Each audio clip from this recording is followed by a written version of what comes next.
Good morning. Welcome to day 3. Today I want to talk about just another quick philosophical perspective on keto so you have the right mindset coming into a new eating pattern, a new way of eating, or WOE as we say in the nutrition world. And I think some of the things that people get tripped up on the most is thinking that ketosis will still have some of the same principles as running your body off of glucose. And the truth is, it's very different. Startlingly so. And so sometimes people come to me with all these questions about like, well, shouldn't it be like this? Or isn't it unhealthy if I don't go without food for this long, and so on and so on. So a couple of things. First and foremost, I hear you. I went to nutrition school and had to really undo a lot of the thinking that was really ingrained in me in nutrition school because ketosis is so different. So for example, one of the most harmful things I think that we have learned through nutrition, classic nutrition well-being, glucose or sugar burners, is eating often. Now, if you have to be a sugar burner and you have to use glucose as energy, then eating often makes a lot of sense, because what it does is, as I've explained in my previous videos, there's a lot of roller coaster and up and down all day with your blood sugar and your insulin levels. So by eating often, you help blunt those super low lows and those super high highs. So it helps keep you in the middle. Now, ketosis is the opposite of that. Ketosis keeps you in the midline pretty much all the time because you're not putting any starch or sugar into your body. So you don't have to abide by that same principle of eating often. In fact, one of the best things about ketosis is that you can go long stretches of time without having to ingest food because your body's using its own fat stores, right? Turn into ketones. So that's amazing for the body because actually it's really super taxing on the system to constantly be digesting food. So we keep putting food into our body every couple of hours, and our body's energy and oxygen flow to our stomach to have to break everything down and get rid of it.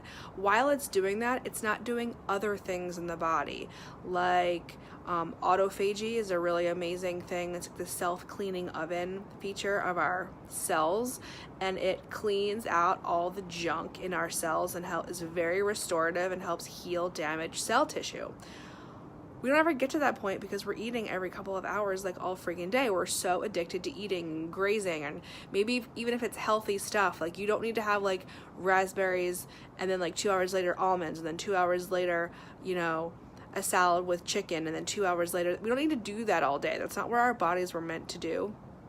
So we get to give our bodies a digestive break by how long we can go without eating. And when you're really in ketosis for a couple of weeks and you're super fat adapted, you can actually just kick in this super intuitive eating pattern where you just eat when you're hungry, meaning like your body will tell you, okay, we need some more like dietary fat right now because we need some more energy, which is great. Calories. So calories in, calories out was like the old bad information, right? And then we had it beat into us like, oh, it's not about calories, it's about the quality of food. And that's definitely true. But in the first couple of weeks while you're in ketosis, calories actually do matter. And this is why. What we're trying to do is reset your body's natural use of energy. And calories just measure that energy. So now, if you're just shooting for a low inflammation diet, or maybe you don't have any goals around weight loss, calories won't matter as much. But if you're actually trying to lose weight, managing the calories you're consuming does matter, because at the end of the day, like I've said before, glucose is just energy, sugar is energy, and so are fat and ketones. So if you want your body to use your own fat stores and lose weight, then you shouldn't be consuming a ton of calories in addition to that, if that makes sense. Okay, so the first couple of weeks you're going to do a lot of tracking, and you're going to do it in an app. It's going to be super easy, and by figuring out what your macros are, which will just be a future video chat for us, figuring out what your macros and your goals are, you will decide, you'll basically decide with your goals what your macros should look like, and your macros tell you how much energy you should be consuming through food versus how much energy your body can use from your own fat stores. Okay, so calories do matter, but no matter what quality of food, especially here in holistic keto, if you don't care about where your food comes from and you just want to eat junk and cheese and pepperoni and do what everybody else does in all these other keto groups, that's cool, but you're not going to maintain a low inflammation diet, which is really what we want depending on the particular health issue that you're most concerned with. Okay, so calories matter. Food quality matters, food density or nutrient density really matters. Okay, so that's what we're going to be focusing on. Low blood sugar. So here's another one. We were told that your blood sugar shouldn't be that low. On keto, low blood sugar is amazing. What that's telling you very clearly is that as long as your ketone number is high, you want your ketone number high and your blood sugar reading low. Good morning, Nancy. Good to see you. So I know I am really well into ketosis when my ketone reading is like a 2, 2.5, a 3, 3.5, and my glucose number is like in the high 60s or the low 70s. That's awesome. That's a clear sign that my body is preferring fat over sugar. Awesome, awesome, awesome. So as long as your blood sugar is low and your ketone level is high, it means that your body is getting a plenty of energy from the right place. Okay, so that's low blood sugar. High fat diet. Everyone always says, oh my God, I can't imagine eating that much fat. Or everyone says, oh my gosh, well, isn't fat bad for you? No, fat is not bad for you. Fat is amazing for you as long as you're getting it from the right places. We want saturated fat, we want monosaturated fats, and we want limited polyunsaturated fats. And we can go through those in a different call, but we love coconut, we love avocado, we love butter, we love MCT oil, we love all those things. And then there are other oils that are not good for us, like the canola oil and the sesame oil and all that junk.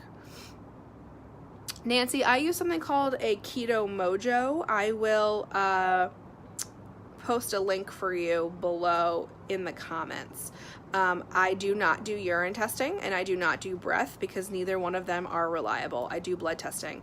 It's the easiest way, and a lot of people get really bad advice from their readings of their urine strips because they think that they're accurate, and after 2 weeks they're actually not accurate. What happens is our bodies start using ketones more effectively and stop putting them out through urine.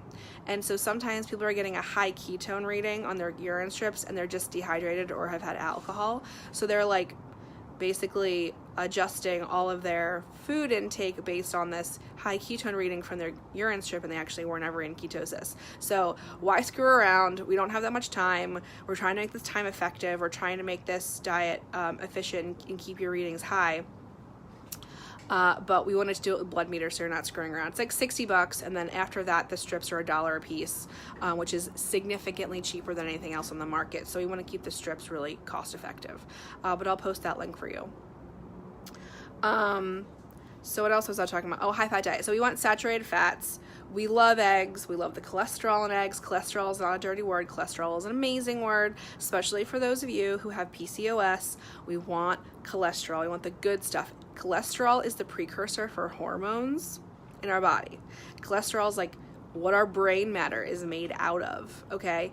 Cholesterol in our body is good, good, good. What we don't want is the fats that are inflammatory and create bad cholesterol, okay? So, but a ketogenic diet done the right way, done like here in holistic keto, is really, really great for you. And it's amazing for heart health, and people will often see their HDL go up and the dense particles of LDL go down. My sister says, what if you're 2 weeks from your due date and all you want to eat is mac and cheese? I would say just clock all this great information for much later after you're not pregnant and breastfeeding an insane person. That's my suggestion on that. Would not suggest keto for you right now. Probably, maybe even ever. Another thing that's completely opposite of what you've probably learned in nutrition education is fasting. We're constantly told, oh, if you go too long without eating, your body goes into starvation mode and then it holds on to its fat stores. That is true if you're a sugar burner, not true if you are a fat burner. So fasting is great for all the reasons I've already gone through, but our bodies do amazing things when we fast. I'm actually doing a 16-hour fast right now, which is just really easy. You basically just like reduce the amount, or you increase the amount of time from like dinner to bedtime. So like I think the last thing I ate last night was at 6 o'clock. I just don't eat after 6, and then I do a 16-hour fast. So that will get me to noon or something. And then but I'm not hungry. I'll do my bulletproof coffee because my goal is fat loss, and we'll talk about the different kinds of fasting in the future. But fasting is one of the best things that comes out of ketosis and a ketogenic diet. When you get to 24 hours, your human growth hormone goes up, your autophagy kicks in. I mean, so many awesome benefits to fasting, and we'll do that because that's a whole other thing too. And the last thing I want to mention is this whole thing about your diet should be full of fruits and veggies and blah, blah, blah. It's so crazy. Think about what makes sense evolutionary wise. What population of people ever had every single possible fruit and vegetable available to them? It's never happened. That's a modern society thing. We have no business eating tropical fruits all year round. It's way too much sugar. We do not have business eating like melon every day or papaya every day or pineapple every day or all these things. These super high fructose, even it doesn't matter where it's from, even just because it grows out of the ground doesn't mean it's good for you. I was explaining keto to some girlfriends in Philly and they were looking at me sideways and I was like, think about it. When did an Irish person and a banana ever cross paths? Literally never. Bananas don't have any business in my system. It's 80 grams of sugar. I do 20 grams of sugar a day. That is 4 days worth of carbs for me in one banana. Like, do not need it. Do not need it. I get plenty of nutrition from other parts of my diet, especially really good quality source meats, as well as leafy greens and my cauliflower, and I love raspberries and I love blueberries and low glycemic fruit. But you do not need to be eating like all of these fruits and vegetables that people are talking about. It's so crazy. And actually, if you were to compare like all of these quote super foods that we talk about and their nutrient density with like beef wins by far. So it's like a lot of the stuff is marketing, like the acai bowls or whatever that went around in Southern California while I was living there. It is literally a bowl of sugar. I don't know what would be more, like eating like an ice cream cake or having like an acai bowl. And acai is like billed as this superfood, and it's so crazy. So definitely rethink all the things you're familiar with in nutrition and just be really willing to be open and change your mindset around things, because you're constantly going to be learning new things.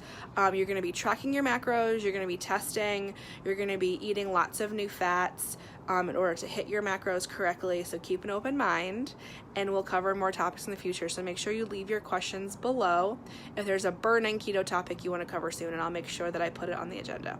Thank you guys. I'll talk to you later. Bye.